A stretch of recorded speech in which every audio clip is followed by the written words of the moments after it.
तुझी माझी यारी भाग 4. तर मित्र आणि मैत्रिणींनो, तुम्ही जर आमच्या चॅनलवर नवीन असाल तर चॅनलला सबस्क्राईब करा आणि बेल आयकॉन प्रेस करा. मी तुला एका अटीवर माफ करीन, ऋषी म्हणाला. काय अट आहे? आभा म्हणाली. तुला माझी एका दिवसासाठी पर्सनल सर्व्हंट बनावे लागेल. माझे सर्व ऑर्डर फॉलो करावे लागतील, ऋषी म्हणाला. हे काय बोलताय सिनियर तुम्ही? मी हे नाही करू शकत. आय डोंट नेव्हर, आभा म्हणाली. ठीक आहे मग, एकदा विचार कर. मला माहीत झालंय की तुझे पप्पा एक पोलीस ऑफिसर आहेत. त्यांना त्यांची वर्दी खूप प्रिय आहे. तेच तुझ्यासाठी सर्व काही आहेत, ऋषी म्हणाला. हे ऐकून तर आभा शॉकच होते. याला कसं माहीत झालं याचाच ती विचार करत होती. मी तुमची अट स्वीकारत नाही असे म्हणून आभा ऑफिसमधून जाते.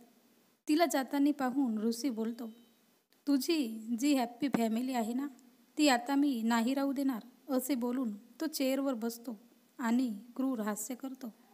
आभा ऑफिसमधून निघाल्यावर तिला एक कॉल येतो. ते नाव पाहून ती खुश होते. तिच्या पप्पांचा कॉल असतो.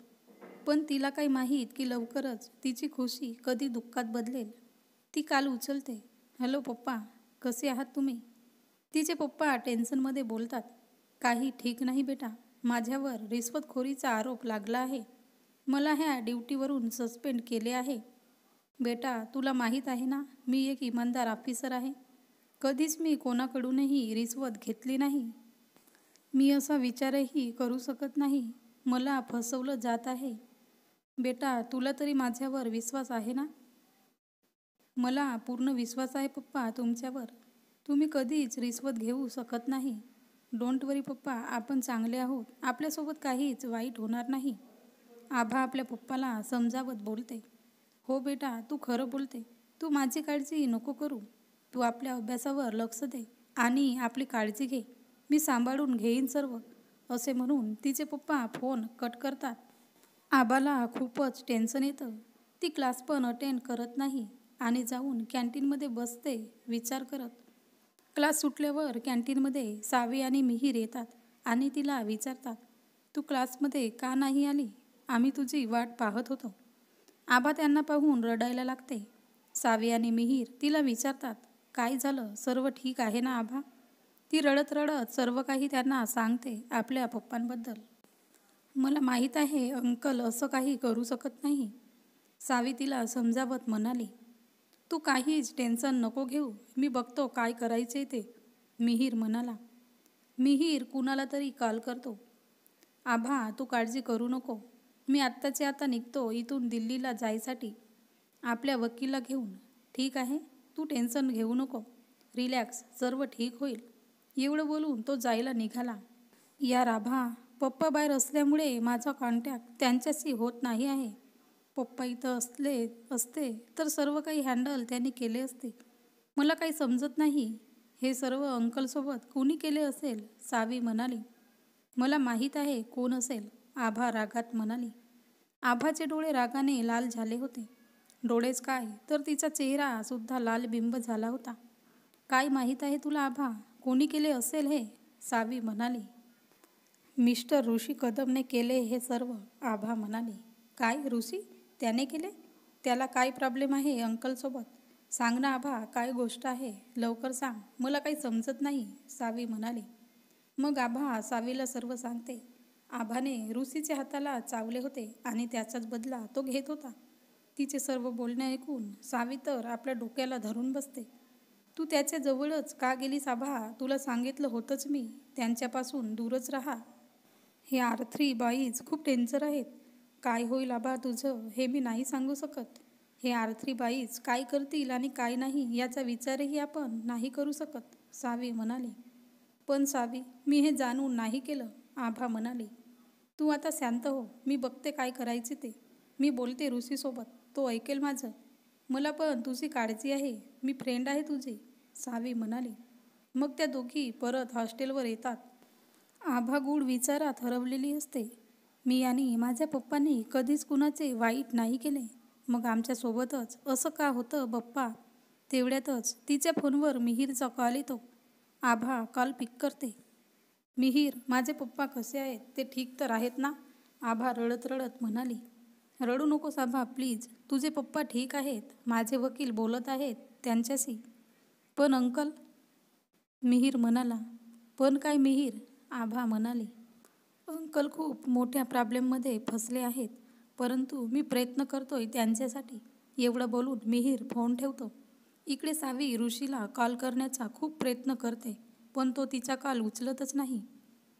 मी ऋषीशी बोलण्याचा प्रयत्न केला, पण तो मला इग्नोर करतोय. आता मी काय करू? काहीच समजत नाही आहे मला, सावी म्हणाली. काही हरकत नाही सावी, मी सर्व नीट करेन. तू फक्त उद्याची वाट पहा, आभा म्हणाली. दुसऱ्या दिवशी ऋषी आज सकाळीच कॉलेजात आला आणि आपल्या केबिनमध्ये बसला होता आणि वेळ पाहत तो म्हणाला, ही आतापर्यंत आली नाही.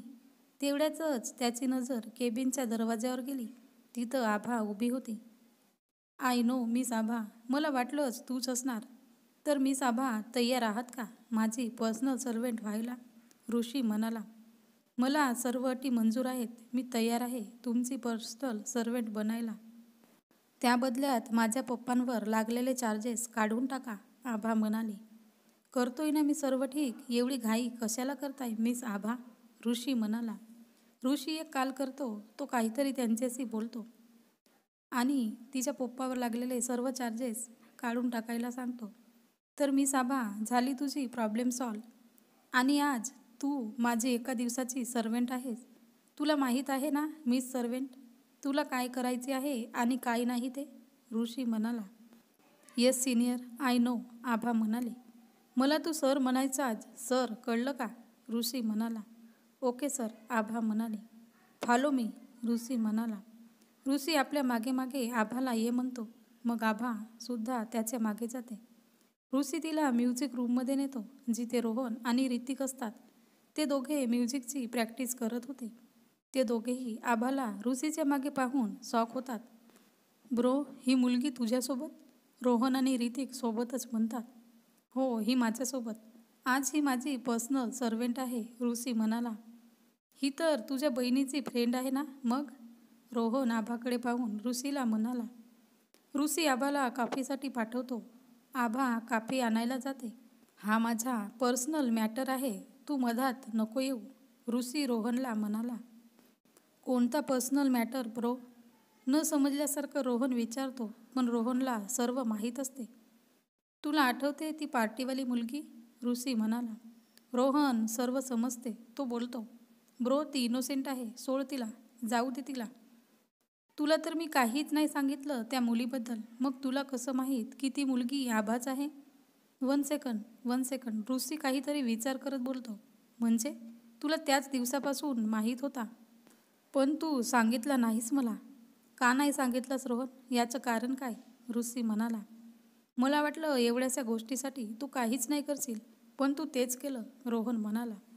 त्याच दिवशी तू मला सांगितलं असतास तर मला एवढी मेहनत करावी लागली नसती, ऋषी म्हणाला. स्टॉप इट ऋषी, तू का बरं तिला त्रास देतोस? रोहन म्हणाला. तिने चुकी केली त्याचीच शिक्षा देतोय मी तिला, ऋषी म्हणाला. तू ना ऋषी, एवढा सर्वांना त्रास का देतोस तू? काय भेटतो तुला हे सर्व करून? रोहन म्हणाला. मी तुला काहीच एक्सप्लेन नाही करू शकत, ऋषी म्हणाला. रोहन तिथून जायला लागतो तर त्याला दिसते की आभा कापी घेऊन तिथं उभी होती. म्हणजे तिने सर्व ऐकले. तो तिच्याकडे पाहतो आणि तिथून निघून जातो. मग ऋषी रागाने एक लाथ चेहऱ्यावर मारतो. रिलॅक्स ब्रो, ऋतिक बोलतो आणि तिथून तोही जातो. आभा ऋषीला कॉफी देते, पण ऋषी ती कॉफी फेकून देतो आणि तिला बोलतो. समजतेस काय तू स्वतःला? आता मी काय केलं? तुम्ही जे म्हणताय तेच तर करत आहे, आभा म्हणाली. तुझ्यापासूनच सर्व काही होत आहे, ऋषी म्हणाला. तुमची पर्सनल सर्वेंट तर झाली ना मी, आभा म्हणाली. मग ऋषी आभाला घेऊन कॅन्टीनमध्ये जातो. कॅन्टीनमध्ये बसलेले सर्व मुलं मुली ऋषी आणि आभालाच पाहत होते आणि आपापसात बोलत होते. कोणी बोलते ऋषीची गर्लफ्रेंड आहे की काय, तर कोणी बोलते त्या मुलीने ऋषीला फसवले. मुली तर जळत होत्या तिला ऋषीसोबत पाहून, पण मुलांचे तर हृदयच जणू तुटले होते. आभा त्या कॉलेजात सर्वात सुंदर मुलगी होती. तिला आपले करायचे सर्वच मुले स्वप्न पाहत होती. ऋषी आभाला एक ग्लास पाणी आणायला सांगतो.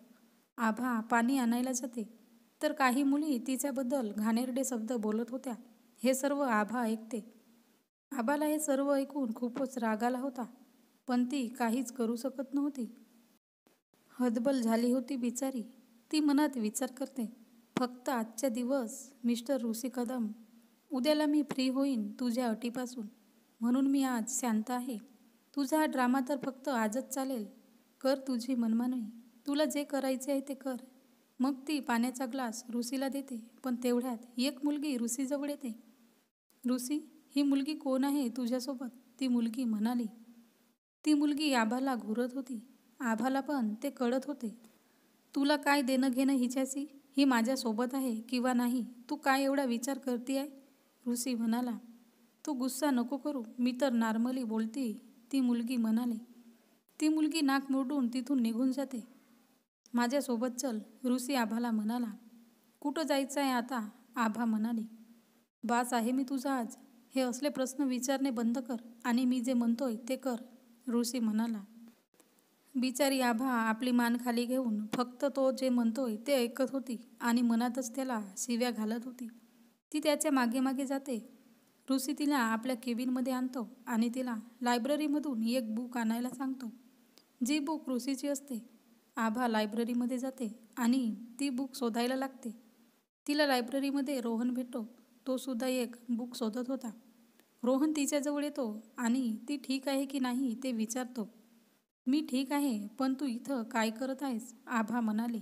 ह्या लायब्ररीमध्ये जेवढेही बुक्स आहेत ना, ते चोरायला आलोय, रोहन तिला मजाकमध्ये बोलतो. व्हेरी फनी, आभा हसून त्याला म्हणाले. अरे यार, मी इथं एक बुक न्यायला आलोय, रोहन म्हणाला. मलाही एक बुक न्यायची आहे, त्या डेव्हिल बॉसने मला पाठवलंय, आभा म्हणाली. ते दोघंही त्या बुकचं नाव एकमेकांना सांगतात. रोहन जी बुक न्यायला आला होता तीच बुक आभाला सुद्धा न्यायची होती. व्हॉट कॉइन्सिडेंट, आभा म्हणाली. मला आणि ऋषीला एकच बुक आवडते. जे मला आवडते ते ऋषीला सुद्धा, रोहन म्हणाला. परंतु मला नाही वाटत तुम्ही दोघेही एकमेकांपेक्षा खूपच वेगळे आहात. असं कसं होऊ शकते? आभा म्हणाली. तू एवढा विचार नको करू, तू खूपच विचार करते. आणि हो, एक सांगू, तू खूप क्यूट आहेस, रोहन हसत म्हणाला. आभा क्यूट हा शब्द ऐकून तर खूपच लाजते. मग दोघेही त्या बुकला शोधायला लागतात. थँक्यू रोहन, आभा म्हणाली. पण कशाबद्दल? रोहन म्हणाला. ते म्युझिक रूममध्ये तू माझ्या साईडने बोलला ना म्हणून, आभा म्हणाली. ओ, पण जे खरं होतं तेच म्हटलं मी, रोहन म्हणाला. मी आपल्या परीने तुमच्या आर्थिक ग्रुपला ओळखलंय. त्यामध्ये फक्त तूच मला त्या दोघांपेक्षा समजूतदार आणि साधा सरळ व्यक्ती वाटलास. तू चांगला मुलगा आहेस रोहन, आभा म्हणाली. आभाच्या या गोष्टीवर रोहन हसतो आणि बोलतो. असं नाही आहे, ऋषीसुद्धा चांगला मुलगा आहे, पण कधी कधी त्याला खूप राग येतो. तो मनातून वाईट नाही, रोहन म्हणाला. माझ्या इतका त्याला आजपर्यंत कोणीही ओळखलेलं नाही. तो किती चांगला आहे आणि किती नाही, आभा म्हणाली. रोहन तिच्या ह्या बोलण्यावर हलकी स्माईल करतो. थोड्या वेळाने ती बुक त्यांना भेटते, पण ती एकच असते. रोहन ती बुक आभाला देतो आणि लवकर जायला सांगतो.